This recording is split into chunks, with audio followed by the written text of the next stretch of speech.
Welcome to Barrhead High School. We are Barrhead High's Rights Respecting Campaign Group, and today we're going to hear very personal accounts from Mr. and Mrs. Wuga, who were part of the Kindertransport which allowed them to escape Nazi Germany during World War II. We're also joined by Mrs. Judith Rosenberg, who survived the Auschwitz concentration camp. Can you tell us about your life before the Second World War broke out? Well, I was born in Nuremberg, where the Nazis held all their rallies. I was born in Nuremberg. I'm an only child. I have no siblings. I live with my parents, and life was quite simple, was straightforward. We went, my father had a small business. We went out at weekends into the country. I went to the local school, and everything was absolutely normal and fine until the Nazis came. Then things changed vividly. How did life change as the Nazi regime became more prominent and powerful? What was the impact on both your family and your community? Well, immediately the Nazis came to power in as early as 1933. Immediately they came to power, we knew that things are going to change. This dictatorship, thinking they are super beings, within weeks of coming to power, they rounded up people whom they did not agree with. Left-wing people, communists, trade unionists, Jews, anybody who did not go along with their ideas, people who are mentally challenged. So things became very, very difficult. Within weeks of coming to power, they started burning books in the main square of every town. Why would they burn books? Books of people that talk of liberty. People like André Malraux, like Heinrich Heine, like anybody who did not agree with their ideas of super beings were immediately sidelined. Let me tell you, we are here in Scotland. Do you know that Robert Burns's books were burned along with all these other books? Why? Because he was a bit of a libertarian, a freedom thinker. He had a different idea, Robert Burns, that would not have been tolerated. So things became very, very difficult. I then changed, I was hounded out of my school. There were only 3 Jewish boys in my class. We were hounded out. Nobody would talk to us, neither the teachers nor what we thought our friends. The idea was have nothing to do with Jews. We were immediately sidelined. Fortunately, there was a Jewish school in the next town in Fürth, like Glasgow and Paisley, Nuremberg and Fürth. There was a Jewish school, and I went to the Jewish school in Fürth, and I got a fairly good education there. But things became very, very difficult for all of us. Even after so many years, you must still feel hurt and anger at your treatment and the hardship of others. Despite this, you still share your story with others. What do you hope can be learned from sharing your story? What do you hope can be learned from sharing your story? That you treat people as you would like to be treated yourself. Do I still feel anger? Well, of course you feel anger. Remember, very hurt. When the Nazis came to power, particularly after 1935, the Nuremberg Laws were promulgated, the completely anti-Jewish laws. You became a non-citizen. You had no rights. You had absolutely no rights of any kind. You were not allowed to go to the pictures, to the cinema, to the theater. You kept yourself to yourself. What was the horror? That your parents lost their livelihood. Jews were only allowed to deal with other Jews. So if you were a shopkeeper, you lost 90% of your customers. If you were a lawyer, a doctor, you only had your Jewish customers. So there was an immediate impact on your livelihood, of your income, of your parents. You felt sidelined, depressed, and it was really quite horrendous. So things became very, very difficult. We knew we had to go out.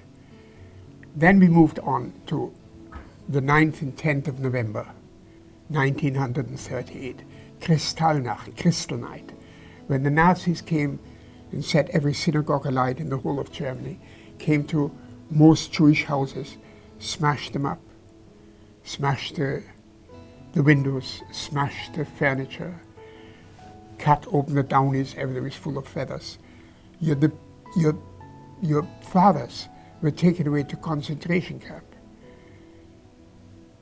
Your fathers were arrested and taken away to concentration camp. So we knew from that moment on, there is no future for us in this country. We will have to leave. So life became very, very difficult. Yeah, but where do you go? Where do you go? That was the biggest problem. Nobody would let you in. Nothing has changed much. We are now in 2017. Nobody wants refugees. Nobody wants incomers. So it was very difficult. We finally found asylum in Great Britain through that wonderful idea of the Kindertransport, where people collected money in this country. In Britain, they went to the Home Secretary. They said to the Home Secretary, we have collected money, can we at least save the children? The Home Secretary said, if you can do it, we will not put any obstacle in your way. Now, the Home Secretary was a Quaker, a Christian gentleman with a wider outlook. So things went through Parliament, and within weeks, this Kindertransport started. People had to guarantee for a child. You had to deposit £50. We came by train from Germany. I had a guarantor in Glasgow. The guarantor had to look after you. It was a very expensive idea. You had to feed you, dress you, educate you, but at least we were saved. The journey was horrendous. The Kindertransport journey, you can imagine a train full of children, some as young as 7 and 8, howling and crying. By the time we came to the Dutch frontier, the Nazi guards left the train and things, the depression lifted immediately. In Holland, ladies at every station were standing with coffee, hot chocolate, apple sandwiches. And eventually we crossed the Channel and came to Liverpool Street Station, and where we were collected by our guarantors. So we were in this country and we were safe. So after everything you've experienced throughout your life, do you have a vision for the future? Do you have anything you'd like to see happen in society? Yes, I certainly would like things to see happen in society. To be helpful to other people, to try and speak up against this sidelining, against this anti-Semitism, against being bullied. Stand up for your rights. Speak up when people traduce you because you have a different color or different religion. Do not stand for it. Speak up, because don't let them win. It is most important that we have to create a society where people treat each other with respect. This is of the utmost importance, because this kind of persecution, I mean, not only persecution, remember, Hitler Germany tried to eliminate a whole race of people. That had never happened before. I know some people you don't like, you don't agree with, but to sit down at a conference and to create the final solution, to simply eliminate a whole group of people, this we must really think of, must not happen. This we must fight against. We must create a democracy and people respect each other, absolutely. Well, I always say, treat other people as you would like to be treated yourself. And I always say, oh, he's black.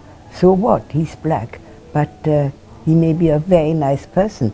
The next person is white and may not be nice. So don't just judge people. Get to know people if you want to.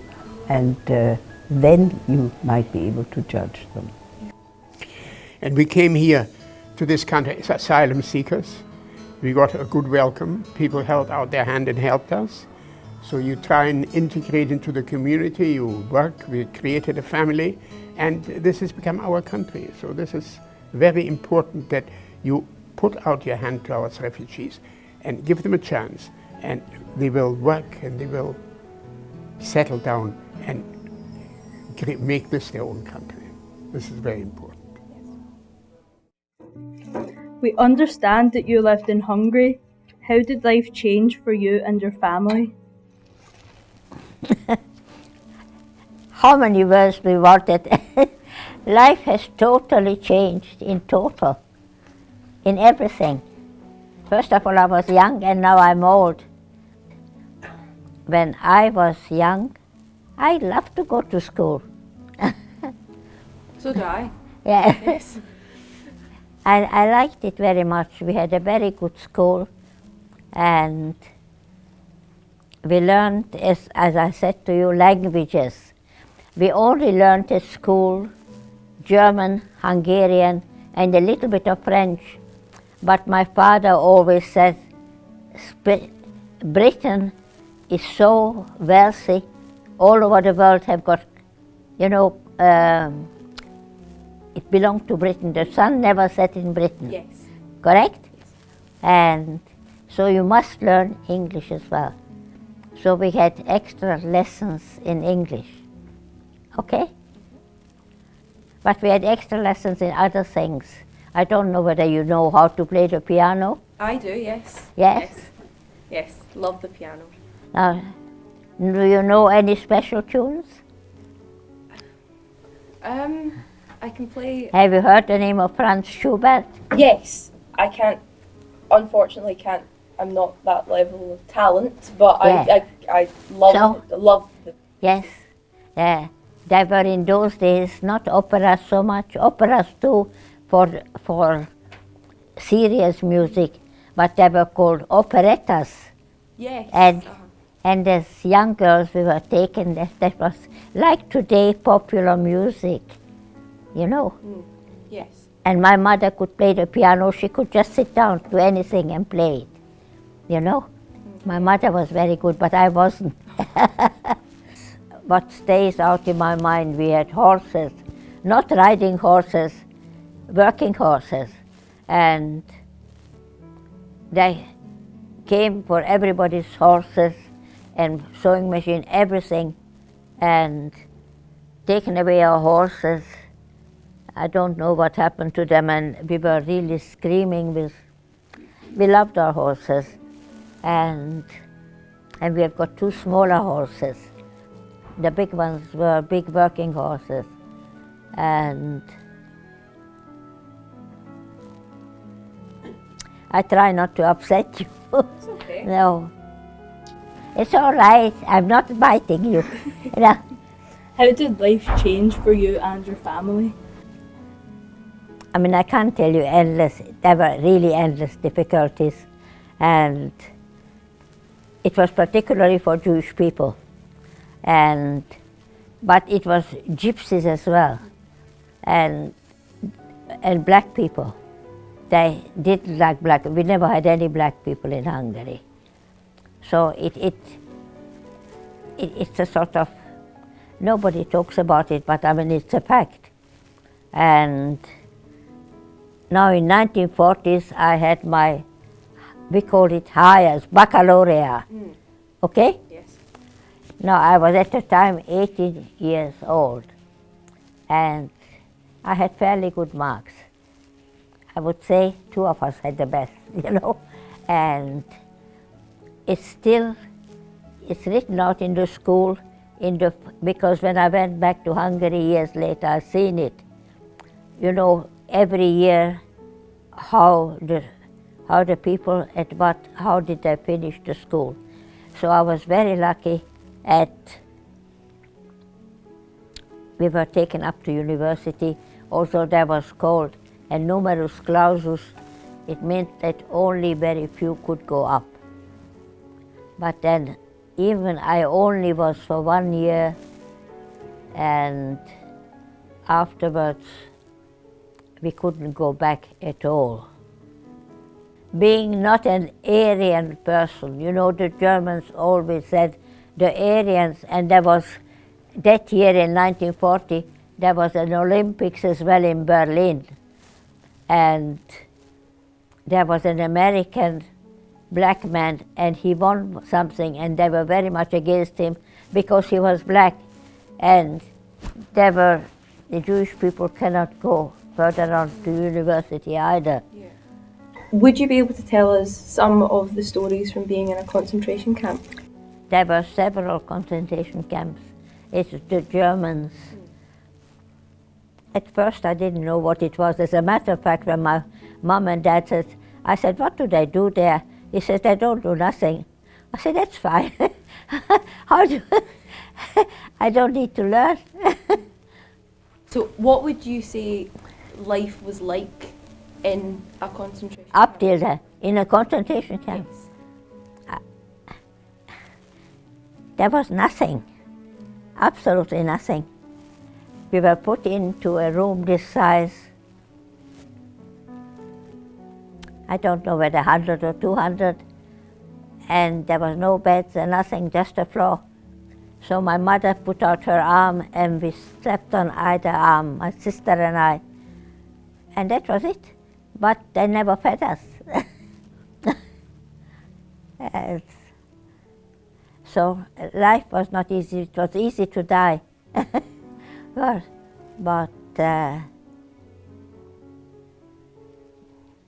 no, it's everything turned because when we were put in there and arrived, the men were separated from the women. So my father said goodbye, but he didn't even have 2 seconds to say it. They were all put aside, and I never seen him since. And I don't even know if he's buried. So there were things, I don't want to upset you, but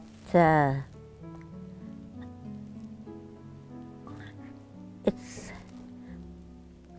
life. You did nothing in Auschwitz. They counted us, and the whole day we were just sitting. But very soon that was in 1944. The Germans were losing war all over. There was a Russian, they'd marched into Russia and they lost an awful lot of people. So what do you hope can be learned from sharing your experiences today? Experience makes you sort of cleverer, and you use that experience. And I was very lucky I spoke languages, because that gave me a job in the British military government, and I worked there for the following year. By that time, of course, we were liberated, and I mean, we had the best life possible. We had lovely young men around, you know, but I have also had a very good job, you know. Good.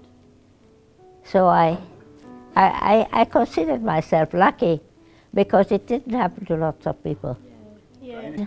When my mother went home, she lost her husband, and she was, you see, we lost our home, we lost everything. She went home to nothing. Yeah. And so you will understand what it means that I had a home, and the Scottish people were very nice to me. Yeah. I always learn from experience, because you never know what it is good for. When you were young, you think that language is what you are needed for. I will never go to France. But you never know when you need something. You know? That's good. Yeah. Yes. What can young people learn from the Holocaust? Darling, you learn from everything something. You learn that some people are bad, some people are good.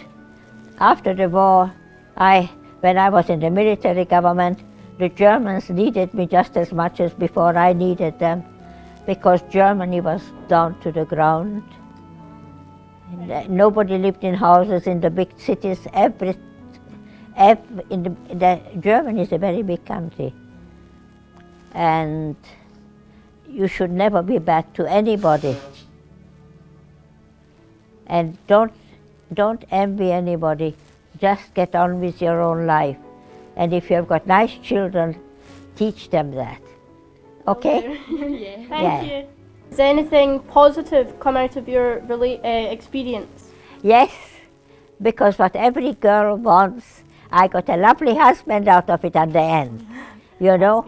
And he was only 4 years older than me. And he was 7 years in the army. He was in a Scottish regiment, artillery, Royal Artillery here in Scotland. Right. And he brought me back to Scotland, you know. That's good. Yes. What is your vision for the future?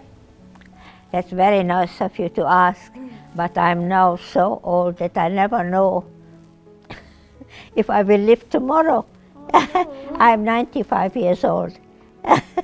So I have no great plans, but thank you very much for asking. It was nice for me to meet young people like you. It was lovely to meet you too. Yes, Thank you. it has been my pleasure. The aim of the Rights Respecting campaign group is to raise awareness of children's rights and to encourage young people to use their voice when they see injustice. We hope by sharing the stories such as those we have heard today, young people will be inspired and encouraged to use their voice to make positive change. We should all remember respect is the heart of our community.